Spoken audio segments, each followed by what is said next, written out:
Bonjour chers internautes, bienvenue sur votre site Infoline TV. Je suis Maria Massou, toujours fidèle au poste pour vous présenter votre revue de presse en français. Commençons avec l'affaire Cheikh Yérim Seck. Eh bien, le journaliste se trouve dans de beaux draps. En effet, après son interrogatoire du lundi par la brigade de recherche, ce fut au tour du chef d'escadron Abdou Mbeng, patron de la section de recherche, qui a dit être choqué par les propos de Cheikh Yérim. Il a ainsi présenté les procès-verbaux de perquisition signés et a ajouté que les 65 millions de francs saisis ont été remis à la caisse de dépôt et consignation qui a délivré des bordereaux, ce que le chef de l'escadron a exhibé avec fierté. Malgré le soutien de ses confrères du métier, du SYNPICS, qui rappelle que la protection des sources d'information du journaliste est la base de la liberté de presse et que leur confrère a le droit de ne pas révéler ses sources, Cheikh Yérim, lui, devra comparaître aujourd'hui devant le juge pour un retour de parquet. Passons maintenant au secteur du tourisme où le ministre des Transports aériens a effectué ce mardi une visite de chantier à l'aéroport international de Blaise Diagne pour préparer la reprise des vols nationaux. Ainsi, le ministre dit s'assurer que toutes les mesures de sécurité sanitaire seront prises et bien respectées sous peine de sanctions avant de donner le feu vert pour la reprise des vols nationaux. Encore un mal pour l'armée sénégalaise qui voit 2 de ses soldats tués et 2 autres grièvement blessés.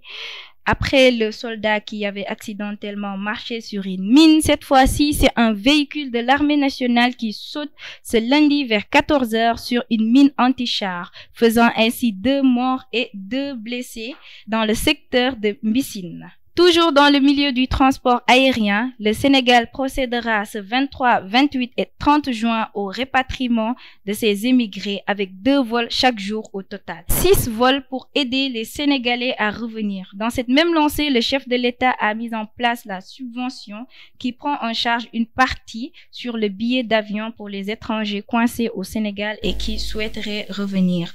Parlons maintenant du coronavirus. Malgré les mesures prises par le chef de l'État et le gouvernement sénégalais, le virus semble se propager de plus en plus au moment où les Sénégalais retournent à leurs activités, notamment les cérémonies où les rassemblements et les contacts directs sont inévitables. En ce jour, le Sénégal compte plus de 500 000 cas, dont 70 décès, ce qui d'ailleurs pousse le professeur Mangane, qui est infectologue, à dire, d'après l'Observateur, que la seule chose qui pourrait faire prendre conscience aux Sénégalais est qu'une 50aine de personnes décèdent en 24 heures. Maintenant, parlons d'actualité internationale. Fait divers au Kenya. Un Américain de 65 ans accusé d'avoir eu des relations sexuelles illicites avec des jeunes filles âgées entre 11 et 17 ans à l'époque des faits. L'homme en question était venu au Kenya pour y implanter un orphelinat en 2008 avec sa femme.